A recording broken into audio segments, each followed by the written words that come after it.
আল্লাহ গো, দুনিয়ার কোনো মানুষ থেকে আমরা সাহায্য চাই না, ইবাদত শুধুই তোমার করি। এই যে আল্লাহ ওই আয়াতের মধ্যে বলে ইবাদত হবে শুধু আমার আল্লাহর। এরপরে আল্লাহ পাক মা বাবার সাথে ইহসানের কথাটা কেন বললেন? আল্লাহ পাক এইখানে জোরালো হুকুম দিয়া সবাইরে জানায় দেয়, ও দুনিয়ার সন্তানের দল, মৃত্যুর আগ পর্যন্ত যেমন আমি রবকে এক মুহূর্তের জন্য ভুলা যায় না, আমি আল্লাহ পাক জীবনে শেষ নিঃশ্বাস ত্যাগ করা পর্যন্ত যেমন একজন মুমিনের কাম্য হলো আমি রবের গোলামি করা।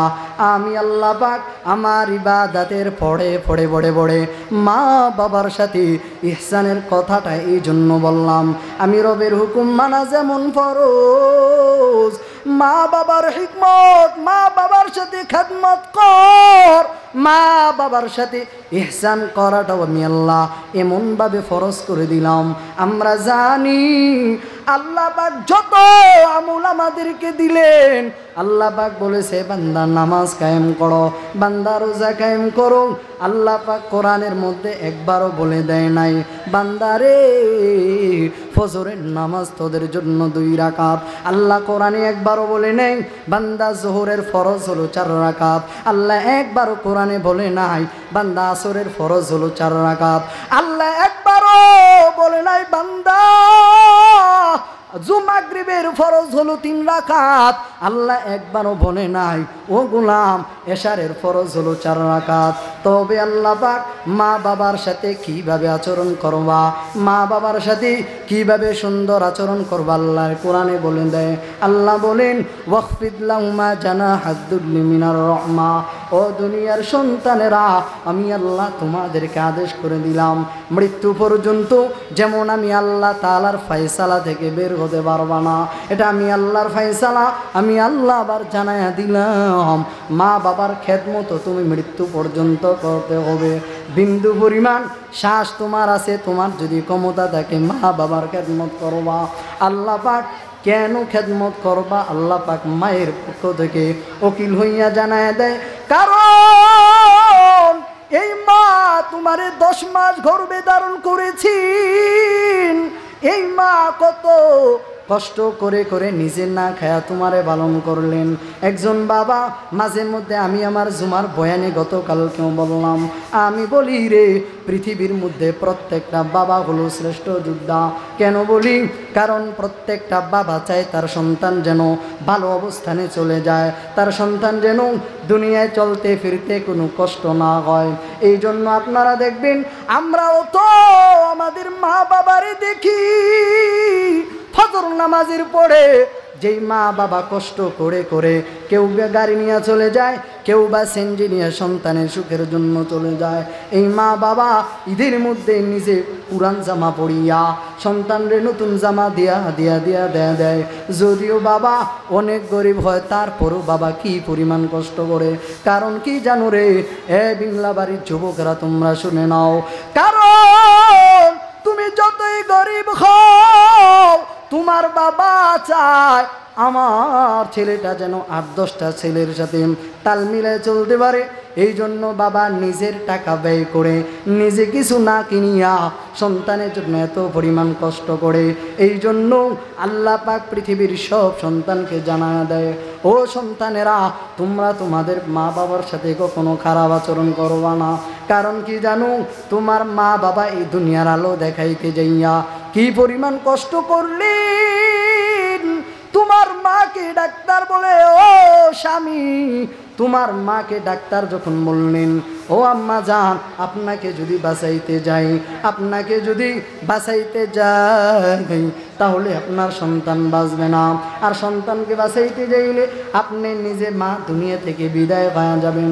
তখন আমার মা আপনার মা বলেছিলেন, ও ডাক্তার সাহেব আমার দুনিয়ার আলো দেখার দরকার নাই, আমি দুনিয়া থেকে বিদায় হয়ে যেতে চাই, তবে আমার সন্তানের যেন কিছু না হয় এত পরিমাণ মায়া আল্লাহ পাক সন্তানের ভিতরে ঢুকাইয়া দিলেন।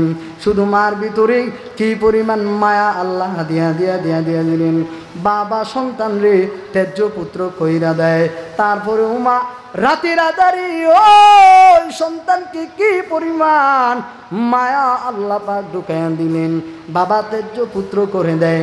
বাবা তেজ্য পুত্র করার পরে আপনারা জানেন, যারা বাবা যারা মা তাদের ভালোবাসা, মা আর ভালোবাসার বাবার মধ্যে এত পরিমাণ তফাৎ, আসমান এবং জমিনের মধ্যে যেই পরিমাণ তফাৎ, মা আর বাবার ভালোবাসায় এত পরিমাণে তফাৎ।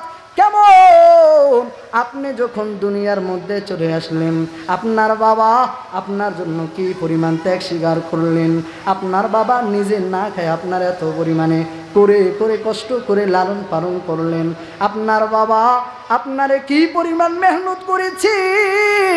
আমি আপনি যখন দুর্বল ছিলাম, আমি যখন ছোট ছিলাম, আমার বাবা আমারে ধরে ধরে ধরে হাঁটা শিখাইলেন। নিজের পকেটটা আমার পকেট বানিয়ে দিলেন। আমার বাবা 10 টাকা আছে, 20 টাকা আছে, আমার বাবা ব্যয় না করে সন্তানের চিন্তায়, আমার চিন্তায়, আপনার চিন্তায়, বাবা মনে চাইলো খায় না বলো বাবা এত পরিমাণে মায়া আল্লাহ দিয়ে দিলেন। বাবা নিজে না খাইয়া রক্তকে পানিকে ঘাম বানাইয়া কি পরিমাণ কষ্ট করে করে করে করে করে একটা সন্তানকে লালন পালন করে। এই শেষ পর্যায়ে যদি ওই মা বাবারে কোনো সন্তান কষ্ট দিয়া দেয়, আল্লাহর নবী বলেন রিদর রব্বি ফি রিদল ওয়ালিদাইন ওয়া সাখাতর রব্বি ফি সাখাতিল ওয়ালিদাইন। ও দুনিয়ার সন্তানেরা তোমরা শুনিয়া নেও, আমি নবী তোমাদেরকে জানায়া দিলাম, কোনো সন্তানের উপরে যদি আল্লাহ পাক সন্তানের উপরে যদি মা বাবা রাজি হয়ে যায়, তাহলে আল্লাহ পাক বলেন রিদর রব্বি ফি রিদল ওয়ালিদাইন। কোনো সন্তানের উপরে যদি মা বাবা রাজি হয়, তাহলে আমি আল্লাহ রাজি। রিদর রব্বি ফি রিদল ওয়ালিদাইন ওয়া সাখাতার রব্বি ফি সাখাতিল ওয়ালিদাইন। আল্লাহর জানায় দেয়, নবীর মাধ্যমে গোটা আলমকে জানায় দেয়, ও গোটা আলামিনের দল, আর যে সন্তানের উপরে মা বাবা নারাজ, আল্লাহ বলেন ওই সন্তানের উপরে আমি আল্লাহ নারাজ।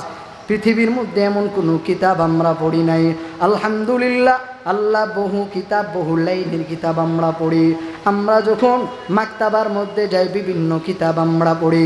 আমাদের দর্শী কিতাব বাদ দিয়াও আমরা আউট অনেক কিতাব পড়ি। এই পর্যন্ত কোনো কিতাব কোনো বইয়ের মধ্যে আমরা পাই নাই, যদি তোমার স্ত্রী খুশি হয়ে যায় তোমার জন্য জান্নাত, যদি তোমার ভাই খুশি হয় তোমার জন্য আল্লাহ পাক জান্নাত দিবেন, কোথাও পাই নাই। তোমার বন্ধু যদি খুশি হয় তোমার জন্য জান্নাত, কোথাও আমরা পাই নাই। কিন্তু মদিনাওয়ালার নবী জানায় দেয়, যেই সন্তানের উপরে মা বাবা রাজি হয়, মা বাবা খুশি হয়ে যায়, আল্লাহ পাকও জানায় দেয় ওই সন্তানের উপর আমি নবীও রাজি, আমার আল্লাহও রাজি। আল্লাহ পাক বলেন যেইখানে আমি আল্লাহ রাজি, আমার নবী রাজি। ও গোটা আলামিনের মাখলুক, তোমরাও ওই বান্দার উপরে রাজি হয়া যাও। যেই জায়গায় আমার আল্লাহ রাজি, গোটা আলামিনের মধ্যে আল্লাহ যত কিছু বানাইলেন ওই সন্তানের জন্য দোয়া করতে থাকে। এই মা বাবারে যারা বৃদ্ধ অবস্থায় ভুলিয়া যাও, আল্লাহ তো নির্দিষ্টভাবে বলে দিলেন ওয়াকফিদ লাহুমা জানাহাদ যুল্লি মিনার রাহমা ওয়া কুর রব্বিরহামহুমা কামা রাব্বায়ানি সগীরা। আল্লাহ তা'বুদু ইল্লা ইয়াহু ওয়া বিল ওয়ালিদাইনি ইহসানা। আল্লাহ তারপরে আয়াতে জানায়া দেয় ইম্মা ইয়াবলুগান্না ইনদাকাল কিবারা আহাদুহুমা। আমি পূর্বে বলেছিলাম আল্লাহ হুকুম আমাদেরকে অনেক ইবাদত করার জন্য আদিষ্টিত করলেন, কিন্তু কোনো হুকুম আল্লাহ পূর্ণাঙ্গভাবে বলে দেয় নাই। কিন্তু আল্লাহ পাক মা বাবার সাথে কি পরিমাণ আচরণ করবা, কি পরিমাণে সুন্দরভাবে মা বাবার সাথে কথা বলবা, আল্লাহ আমাদেরকে শিক্ষা দিতেছি। وبالوالدين إحسانا إما يبلغن عندك الكبر أحدهما আল্লাহ বলে নাই রে তুই যখন যুবক থাকবি ওই সময় বলেন নাই আল্লাহ একটা নির্দিষ্ট সময় দিয়ে দিলেন তোমার মা যখন বৃদ্ধ হয়ে যাবে তোমার মা যখন বৃদ্ধা হয়ে যাবে তোমার বাবা যখন বৃদ্ধ হয়ে যাবে ওই সময় যদি তারা দুইজন অথবা কোনো একজন তোমার কবজায় থাকে দুনিয়ার সন্তানের দল আল্লাহ পাক বলেন ওই মা বাবার সাথে খারাপ আচরণ করবা না আল্লাহ শিখাইও দিলেন ওই মা বাবার সাথে কি পরিমাণে বান্দা তুমি আচরণ করবা মা বাবার সাথে কিভাবে কথা বলবা তাদেরকে কি পরিমাণ কষ্ট দিবা বা না দিবা আল্লাহ আলোচক আয়াতে আমাদেরকে বলে দেয় ইম্মা ইয়াবলুগান্না ইনদাকাল কিবারা আহাদুহুমা আও কিলাহুমা ফালা তাকুল্লাহুমা উফ আল্লাহ পাক বলেন ও দুনিয়ার সন্তান যখন তোমার দুই ব্যক্তি মা অথবা বাবা যদি তোমার কবজায় থাকে তাহলে তাদের সাথে এমন কোনো ব্যবহার করবা না ফালা তাকুল্লাহুমা তাদের সামনে এমন কোনো কথা বলবা না তাদেরকে বলবা না কারণ আমরাও তো দেখি আমাদের দাদা নানি দাদা দাদি তাদেরকে যখন দেখি আমাদের বাপ চাচা যারা আছেন তাদেরকে আমরা যখন দেখি আমার বাবা আমার দাদা আমার নানারে একটা কথা বারংবার বলতে হয় নানারে বলি ও নানা এটার নাম জানুনি নানা বলে হ্যাঁ জানি এটার নাম বললাম নানা যখন বলে জানি না তখন বললাম এটার নাম হলো মাইক আবার নানা বলে ও নাতি এটার নাম কি বল আমরা বলি নানা এটার নাম হলো মাইক ও নানা এটার নাম হলো লাইট বারংবার আমরা বলি কেন বলি কারণ এই নানা তোমার বাবা যখন বৃদ্ধ হয়ে যায় তোমার এই বাবারে তুমি ছোটবেলায় বলতা ও বাবা বলো পাখিটার নাম কি চালের উপরে যে বস্তুটা দেখা যায় এটার নাম কি ও বাবা তুমি আমি যখন ছোট ছিলাম তখন আমি আমার বাবারে বারংবার জিজ্ঞাসা করতাম বাবা এই বস্তুটার নাম কি বাবা এই বস্তুটার নাম কি তখন তোমার বাবা আমার বাবা বারংবার বলেছে বিন্দু পরিমাণ বিরক্ত হয় নাই একটা মানুষ যখন সে বার্ধক্যে পৌঁছে যায় সে যখন মুরব্বী হয়ে যায় যখন সে বয়স্ক হয়ে যায় তখন তার প্রত্যেকটা পাজর দুর্বল হতে থাকে বান্দার চোখের পাওয়ার কমে যায় বান্দার জেহানের পাওয়ারও কমে যায় বান্দা চলতেও পারে না বিশ্বাস যদি না হয় এই বিংলা বাড়ির মধ্যে কত মুরব্বী আছে আমার একজন সহপাঠী আমার একজন বড় আদরের মুরব্বী ইনি এখন বিছনা থেকে উঠতে পারে না কারণ এই বান্দাটাও এক সময় যুবক ছিল আজ দুর্বল হয়ে গেল এই বান্দার সব হাড় পর্জর সব দুর্বল হয়ে গেল এই জন্য সন্তানরা তোমরা ভালো করে শুনে নাও তোমার বাবা মা যদি তোমার একটা করা বারে বার রিপিট করে বলে তোমার বাবা তোমার মা যখন তোমাকে একটা কথা বলে ওই মা বাবারে বিন্দু পরিমাণ এমন কথা বলা যাবে না আল্লাহ শিখায় দেন ফালা তাকুল্লাহুমা ও সন্তানেরা তোমরা তোমাদের মা বাবার সাথে এরকম ব্যবহার করবা না এরকমভাবে কথাবার্তা বলবা না তোমার কথার কারণে তোমার মা উফ শব্দটা বলে তারপরে আল্লাহ পাক কিভাবে কথা বলবা তারপরে বংশে বলে দেয় ফালা তাকুল্লাহুমা উফিউ ওয়ালা তানহারহুমা তাদেরকে ধমক দেওয়া যাবে না অথচ আল্লাহ পাকের আরও মহান হুকুমগুলো আল্লাহ এইভাবে বলেন নাই আমরা তো জানি মা বাবার সাথে ভালো আচরণ করলে এটা ভালো আচরণ তারপরেও আল্লাহ পাক কোরআনের মধ্যে কিতাবুল্লাহ দ্বারা আল্লাহ পাক কিতাবুল্লাহ দ্বারা আমাদেরকে জানায় দেয় খবর ওয়াহিদ দ্বারা আমাদেরকে জানায় দেয় মা বাবার সাথে কি পরিমাণ কি সুন্দর আচরণ করতে হবে ওয়ালা তানহারহুমা তাদেরকে কোনোদিন ধমক দিবা না কারণ তারা যখন বার্ধক্যে পৌঁছে যায় তাদের সেন্স কোনো কাজ করে না অটোমেটিক সব দুর্বল হয়ে যায় ওয়ালা তানহারহুমা ওয়া কুল লাহুমা কাওলান কারীমা এরপরে আল্লাহ পাক বলতেছে কিভাবে কথা বলবা ওয়ালা তানহারহুমা ওয়া কুল লাহুমা কাওলান কারীমা আল্লাহ পাক বলেন তাদের সাথে এমনভাবে কথা বলবা সুন্দর নমনীয়ভাবে সুন্দরভাবে নম্রভাবে তোমরা তোমাদের পিতামাতার সাথে কথা বলবা আল্লাহ এটাও কোরআনে শিক্ষা দিয়েছেন ওয়ালা তানহারহুমা ওয়া কুল লাহুমা কাওলান কারীমা। সুন্দর কথা বলবা, তাদেরকে কখনো কষ্ট দিবা না। ইম্মা ইয়াবলুগান্না ইনদাকাল কিবারা আহাদুহুমা আও কিলাহুমা ফালা তাকুল লাহুমা উফফি ওয়ালা তানহারহুমা ওয়া কুল লাহুমা কাওলান কারীমা ওয়াখফিদ লাহুমা জানাহাদ দুল্লি মিনার রাহমা। তারপরে আল্লাহ আরো শিক্ষা দিতেছেন কি? ওয়াখফিদ লাহুমা জানাহাদ দুল্লি মিনার রাহমা। এই পৃথিবীর সন্তানেরা, তোমরা তোমাদের মার সাথে, মা বাবার সাথে কেরম আচরণ করবা জানো? পৃথিবীতে আল্লাহ পাক এইখানে বলেছে বিনয়ের ডানাটা মা বাবার সামনে বিছায়া দাও। কি বিনয়ের ডানা? ওয়াখফিদ লাহুমা জানাহাদ দুল্লি মিনার রাহমা। এ পাখির কথা কেন বললেন? কারণ আরবের মধ্যে একটা কুসংস্কার ছিল যে তারা যখন একটা কাজ করবে তখন তারা একটা পরীক্ষা করতেন। কিভাবে? একটা পাখি ধরতেন, পাখি ধরে ছেড়ে দিতেন। যদি পাখিটা ডান দিকে যায় তখন তারা মনে করতেন যে এই কাজটা মঙ্গলকর হবে, আর যদি পাখিটা বাম দিকে যায় উড়িয়া, তখন তারা মনে করতো হয়তো কাজটার মধ্যে কিছু একটা অঘটন ঘটবে। এই জন্য আল্লাহ পাক যেহেতু তারা পাখিকে এত মহাব্বত করতেন, এই জন্য আল্লাহ বলেছেন বিনয়ের ডানাটা মা বাবার সামনে বিছিয়ে দাও। কারণ পৃথিবীতে যত পাখি আছে, যত পশু পাখি আছে, পাখিগুলার শক্তি হলো ডানায়। আল্লাহ জানায় দেয়, ও দুনিয়ার সন্তানেরা, তোমরা তোমাদের মা বাবার সামনে বিনয়ের ডানা মেলে দাও।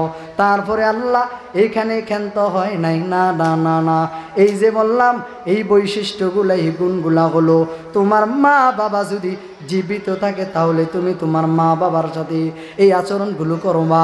আমি আল্লাহ তোমারে জানায় দিলাম। তারপরে তোমার মা বাবা যখন এই দুনিয়ার মা ছেড়ে অন্ধকার কবরে চলে যাবে, আমি আল্লাহ প্রত্যেকটা সন্তানকে দোয়া শিখাইলাম। ও সন্তানেরা, তোমরা তোমাদের মা বাবার সাথে কিভাবে দোয়া করবা? তোমার মা যখন দুনিয়ার মায়া ছেড়ে চলে যাইবা, বাবা যখন চলে যাইবে, তারপর আমি আল্লাহ দোয়া শিখাইলাম, রব্বির হামহুমা কামা রব্বায়ানি সগীরা। আল্লাহ পাক বলেন মার জন্য দোয়া কর। আল্লাহ পাক বলেন গুনাহ করে করে করে ওই মা বাবার কবরে বান্দা তুমি গুনাহ পৌঁছায়ও না। এই জমিনের মধ্যে যেই সন্তান মা বাবা ভালো রেখে দুনিয়া থেকে বিদায় নিয়ে চলে গেল, ওই সন্তান যদি কোনো নেক কাজ করে, এই বিংলামারির মধ্যে কত যুবক আছেন আলহামদুলিল্লাহ। আমি বিংলা বাড়ির কথা প্রায় জায়গায় বলি, কারণ আলহামদুলিল্লাহ বিভিন্ন জায়গায় যখন আমরা মাহফিলে বা কোনো জায়গায় নামাজ পড়ার জন্য যাই, আলহামদুলিল্লাহ সত্য কথা বলতেছি, এই বিংলা বাড়ি কেন্দ্রীয় মসজিদের মধ্যে আমি এখানে ছিলাম, পূর্বে এখানে আমি মুয়াজ্জিনও ছিলাম। আল্লাহ পাক আমার দেখাইছেন ছোট ছোট যুবকগুলা, ছোট ছোট বাচ্চাগুলা, যুবকগুলা তাকবীরুল্লাহর সহিত এত পরিমাণে কষ্ট করে নামাজ পড়ে। শীতের মধ্যেও এই ছোট ছোট বাচ্চাগুলা দেখি মসজিদের নামাজ পড়ে, আমার এত মায়া লাগে রে। আল্লাহ পাক আমাদেরকে হাফেজের কোরআন বানায় দিল, আলেম মোটামুটি আল্লাহ পাক আমাদেরকে বানায় দিলেন। আমরা জানি নামাজ পড়লে কি হয়, নামাজ না পড়লে কি হয়, নামাজ কাজা করলে কি গুনাহ, এত পরিমাণ জানার পরেও মাঝে মধ্যে আমাদের নামাজ ছুটে যায়, মাঝে মধ্যে তাকবীরুল্লাহ পাই না, মাঝে মধ্যে নামাজও মিস হয়ে যায়। দুনিয়ার মধ্যে কোনো মা বাবা যদি নেক সন্তান রেখে যায়, আল্লাহর নবী বলে রে, এই নেক সন্তান যখন নামাজ পড়বে, এই নেক সন্তান যদি কোনো নেক কাজ করে, তাহলে মা বাবার কদমে, মা বাবার কবরে এই নেক সন্তানের কিছু হিস্সা আল্লাহ পাক ওই মা বাবার কবরে দেয়। আবার কোনো সন্তান যদি গুনাহ করে অপরাধ করে তার হিস্সাও আল্লাহ মা বাবার কবরে দিয়ে দেয়। অবিংলাবাড়ির মুসলমান, ও ও এলাকার মা বোনেরা, আল্লাহর নবী বলেন আল জান্নাতু তাহতা কদামিল উম্মাহাত। যুবকেরা, ও মা বোনেরা, আল্লাহ পাক জানায়া দেয়, নবীর মাধ্যমে আমাদেরকে জানায়া দেয় এই জান্নাতটা কেমন। আমি আল্লাহ পাক কাউকে ইবাদতের মাধ্যমে জান্নাত দিব। আল্লাহ পাক বলেন ইন্নাল্লাযীনা আমানু ওয়া আমিলুস সালিহাত কানাত লাহুম জান্নাতুল ফিরদাউসি নুজুলা। আল্লাহ পাক বলেন যারা ঈমান আনয়ন করবে, নেক কাজ করবে, আমি আল্লাহ তাদেরকে জান্নাতুল ফিরদাউস দিয়া দিব। আল্লাহ কোরআনে বলেন এই কথা। আবার নবী বলেন মার কদমে সন্তানের জন্য, মার কদমে সন্তানের জন্য বেহেশত আমি নবী বলে দিলাম। আল জান্নাতু তাহতা কদামিল উম্মাহাত। ও সন্তানেরা, তোমরা তোমার মা বাবার খেদমত করে করে করে করে জান্নাত কামাই করো। ওই মা বাবার সাথে সুন্দর আচরণ কর, মা বাবাকে কোনো সময় দমক দিবা না। আল্লাহর নবীর একজন প্রিয় বান্দা ছিলেন, প্রিয় বিশিষ্ট গোলাম ছিলেন, তার নাম হলো ওয়াইসুল কারনী। নবীর যুগে মুসলমান হয়ে গেলেন, কিন্তু নবীর যুগে মুসলমান হওয়ার পরে ওই বান্দা সাহাবী হতে পারে নাই। একজন সাহাবীর কত দাম আল্লাহ কোরআনের মধ্যে হাদিসের মাধ্যমে জানায়া দেয়। রাদিয়াল্লাহু আনহুম ওয়া রাদওয়ান। ও নবী, আপনি জানায়া দেন আপনার সাহাবী যারা, আপনার সাথী বর্গ যারা, আমি আল্লাহ তাদের প্রতি রাজি। রাদিয়াল্লাহু আনহুম ওয়া রাদওয়ান। ও নবী, আপনি জানায়া দেন উম্মতকে যে আমি আল্লাহ পাক আপনার সাহাবীদের প্রতি রাজি, তারাও আমার প্রতি রাজি। এই যে সাহাবীর কি পরিমাণ দাম! শত শত সাহাবী নবীর যুগে ছিলেন, লক্ষ লক্ষ সাহাবী ছিলেন। নবীর যুগে সব থেকে নিম্ন শ্রেণী যে সাহাবী, ওই বান্দা যদি তার হায়াতের জিন্দেগিতে কোনোদিন একটা সেজদা না দেয়, একটা কোরআনের আয়াত যদি ওই বান্দা তার হায়াতের জিন্দেগিতে না পড়ে, কোনোদিনও যদি নেক কাজ না করি, এমন কোন সাহাবী যদি থেকে থাকে, আল্লাহর নবী বলেন এই সাহাবীর এত পরিমাণের দাম। বান্দা যদি তার জিন্দেগিটা, পুরাটা জিন্দেগি কুফুরির মধ্যে কাটাইয়া দিল, কিন্তু শেষ পর্যায়ে আমার নবীর হাতে কালিমা পড়ে মুসলমান হয়ে গেল, সে যদি একটা ইবাদত না করে, সে যদি নামাজও না পড়ে, সেই যদি আমি আল্লাহর হুকুম না পড়ে, নবী জানায়া দেয় ও দুনিয়ার গোলাম, ও দুনিয়ার মানুষ, সব মানুষগুলার আমল যদি এক জায়গায় রাখা হয়, আর যেই বান্দাটা ঈমানের হালাতে আমার নবীরে দেখলো, আবার ঈমানের হালাতে মৃত্যুবরণ করলো, এই সাহাবীর তো দাম। আমাদের পূর্বে যত আকাবির ছিলেন, তাদের আমলনামা আমাদের আমলনামা যদি এক জায়গায় রাখা হয়, তাদের আমলনামা আমাদের আমলনামা সব যদি এক জায়গায় রাখা হয়, তারপরও একজন সাহাবীর সম পরিমাণ দাম হবে না।